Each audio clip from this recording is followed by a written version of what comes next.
What's up, everybody? It's J-Ben Hikes, and I just got back from the Smokies, and I have not unpacked my stuff yet. I did that on purpose so that we could all see together what is in my pack. A lot of times I'll get questions and messages, what do you carry when you go backpacking for a multi-day trip?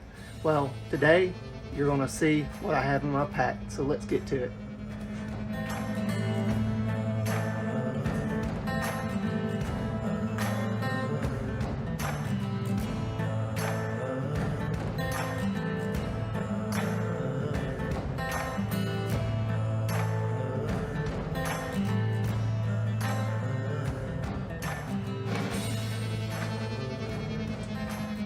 Okay, so like I said, I've just gotten back from a multi-day hike from the Smoky Mountains, and I literally, on purpose, did not take out anything. So I actually have been home for 2 days now, and I'm just now getting around to it. As much as I hated to leave my stuff in the pack that long and not set it out and let it air out and everything, because I'm very purposeful. When I get home, I immediately take care of everything, because I want my stuff to last, and I'm sure you want your stuff to last also, because we pay a lot of money for this gear, and if you're going to do that, you know, obviously we want it to last and for the duration for multiple years or multiple hikes to come. So but I did it on purpose, and it's driven me crazy throughout the past couple of days. But I wanted to do this video, like I said, just so you all could see what I have in my pack. So I do have a new Ark haul, Z-Packs Ark haul. It is a 60 liters. Hindsight, I wish I'd gone a little bit smaller because I have a lot of extra room, but I guess it's better to have and not need and not have. So I've got plenty of space here. When the winter time comes, I can carry some bigger items when it comes to gear that I'll need. So first and foremost, with my pack, what do I have in it? A 1 liter smart water bottle. This is my clean water bottle. I filter clean water into it. So I have this here. Then I have this Nalgene bottle. This is something new that I've been doing since I've started with the electrolyte replacement Tailwind. I needed a broad mouth and something that I could shake. I could pour into it easy without wasting very expensive electrolyte replacement powder that I do pre-measure out before I even go in little baggies, so I don't have to fool around with having an additional scoop. So I just pour the bag right in here, put some water, shake it, and I'm ready to go. So that is in my pack. As far as water filtration, right here on my little side pocket, I do have a normal Sawyer squeeze. I did have a BeFree, but I think it ran its life on one of my last trips back in May. I did get Giardia, but I think that was more on me, user error, than the actual device. It probably still works just fine, but got my Sawyer squeeze here. And I've got an ever new 1.5 liter bag. These are more durable than the ones that come with Sawyer. So I carry that. I fill it up with dirty water, put my Sawyer right onto it, and filter straight into my water bottle. And then I've got clean water, or if I need to carry a little extra water, if I don't camel up at the water source, I can carry 1.5 liters with that.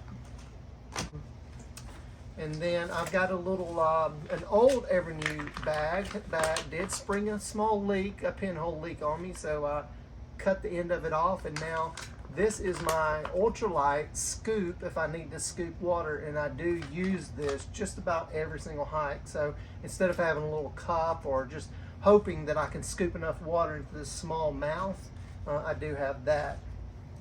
And then just as a backup from time to time, I will take the Sawyer squeeze bag that comes with it, and of course your little bag that then carries all of it. I do have a light load towel, and it's kind of like a I guess just something to wipe down your tent with, or you with, or whatever if you're wet. So I have that. This is my toiletries bag. It's got some hand sanitizer and some wipes in it. So I had it on the outside of my pack for obvious reasons on the way on the way out. So that is there, and I will replenish that when it's time for the next trip. Next up is a thin light mat. It's just something dry to sit on. I set it out kind of like a doormat for my tent, so I can have a clean place to sit or put my shoes on or whatever. And so if I'm out hiking or whatever, I want to sit on a rock for a lunch or a break, I can just set this out and just sit on. I do have an ultralight umbrella here. This is a Montbell. This is a Montbell ultralight asymmetrical umbrella. And so you can see it's got a very low profile, but once you flip it out, it is a very good little umbrella. And I've used this multiple times. You can see it is kind of asymmetrical. Got a longer side on this side than this side, so if you're getting it on, you can get that over the back of your pack as you're hiking, because you don't need as much room up here. My trekking poles, I don't always hike with trekking poles, but if I need them, I have them. But I do set up my tent with my duplex, my Z-Pex duplex tent with my trekking poles. They are fixed length for me, and they are Black Diamond Z distance poles. So I do carry them with me. They offer two purposes: one for your normal trekking purposes, and then two for setting up my duplex. Right there. All right, so we're going to turn this around here. We're going to see what's in this pocket. This is usually my snack pocket. I've eaten all the snacks out of it, but I have a pair of gloves. They're really thin, almost like mechanics gloves, that I'll wear from time to time, because I just want a small layer, not something real warm, but it gives me good grip. I can operate a camera very easily with these. And also, if I'm picking up firewood, or I want to keep my hands clean around the camp, or I'm fixing a fire ring, this helps me keep my hands very, very clean. This is a pad that I wear right here. I see you guys might have seen some of the videos. My buddy started calling it a biscuit pad, because you know, like when dough is trying to get out of a can that you pop open.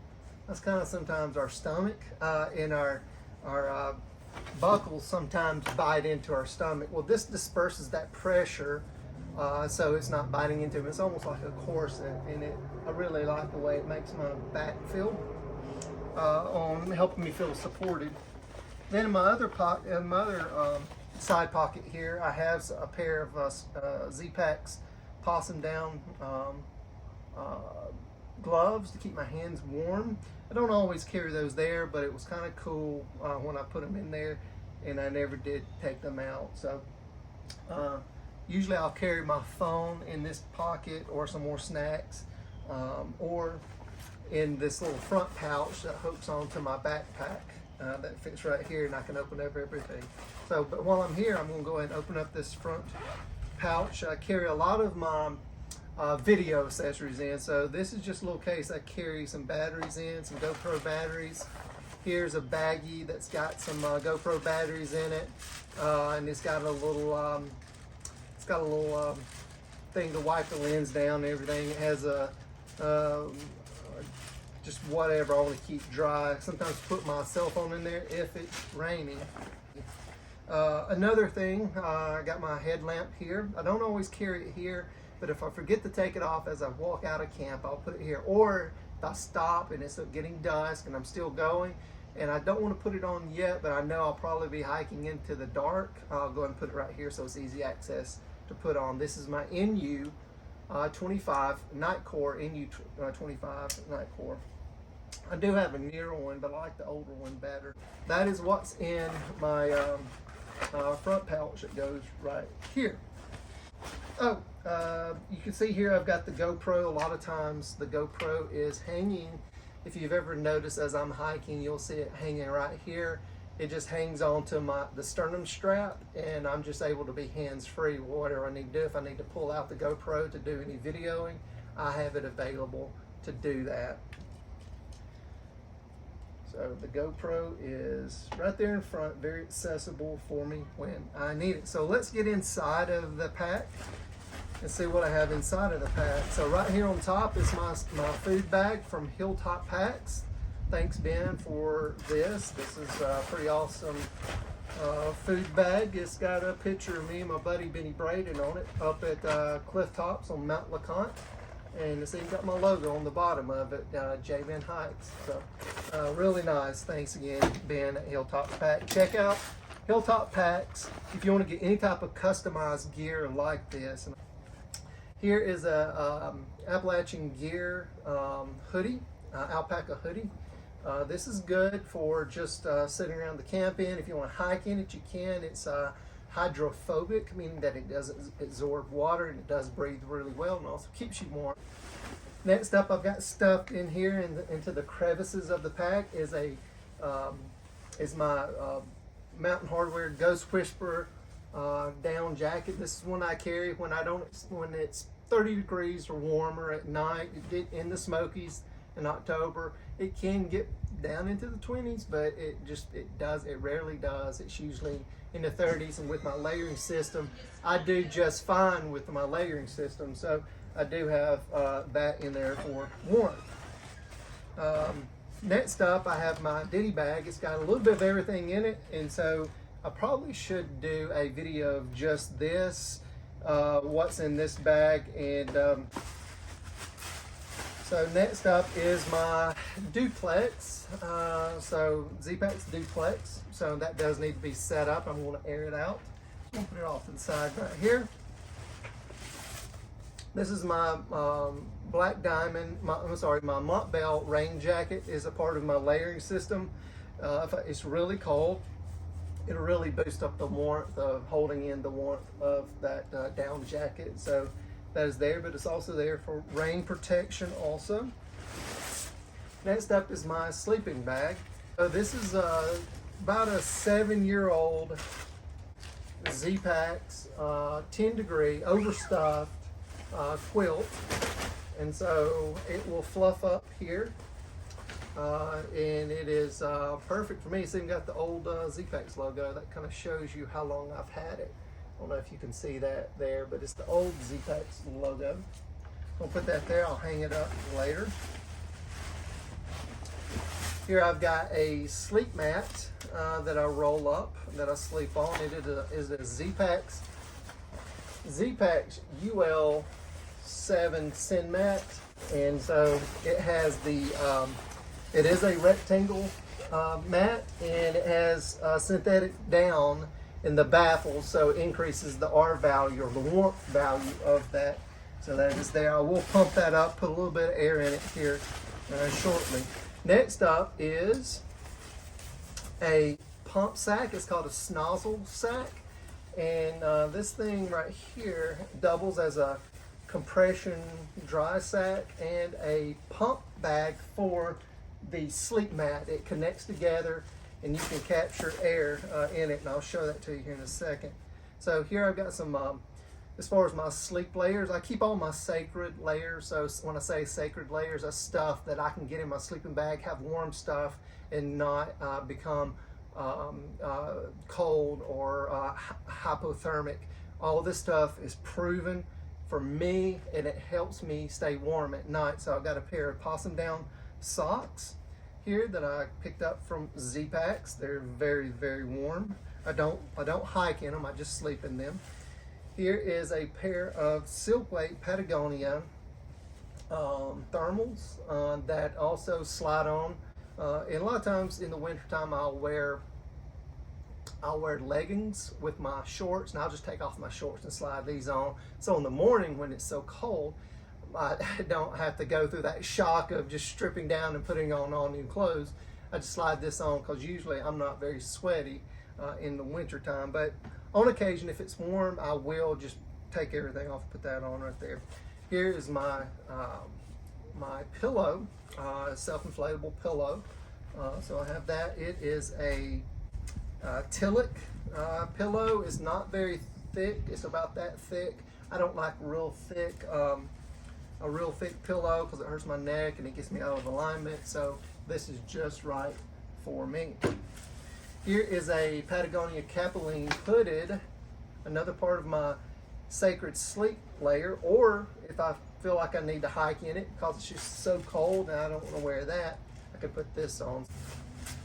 Lastly, what I have in here is another silk weight Patagonia shirt. That's the same material as the bottoms, and so I'll wear that sometimes if I want to just get on all dry clothes. I can do that. And so the pump sack, like I said, right here is the end that goes onto the sleep mat. So you can see here with that, this is a pump sack, and it usually takes about 4 captures of air. So you can see how that will blow air into that mat, and so you just keep recapturing air and you put it in that. So that is what's there. And then I have my water barrier that goes in my pack that keeps everything waterproof. That is Sacred, is a Nyla Flume bag. So that is everything that is in my pack now, and you see here, so there's nothing else. So now you got a good idea of what's in my pack as I go on a multi-day backcountry backpacking trip. What I'm going to do now is I'm just going to set up my duplex, and I guess thanks for sticking with me with this video, and if you found any value in it, like and subscribe and share it with your friends if you see fit to, about what is in my pack. And this is what works for me. What may work for you is different. I have multiple years in the backcountry, going in and out of different climates and everything, and I've discovered what works best for me. How do you arrive what works best for you? Go on some smaller test hikes in more of a controlled environment, someplace to where you can be close to a vehicle at a trailhead, and if you get in trouble, you can go right back to it. And then start building your confidence and your skills that what you have is going to work for you. But the best way to test out gear is to actually take it on a hike and see how it works for you, and see if you can figure out a way, hey, this will be a dual purpose item here for me. So, but anyway, thanks again for sticking with me, and we will hopefully see you guys on the trail soon. Take care.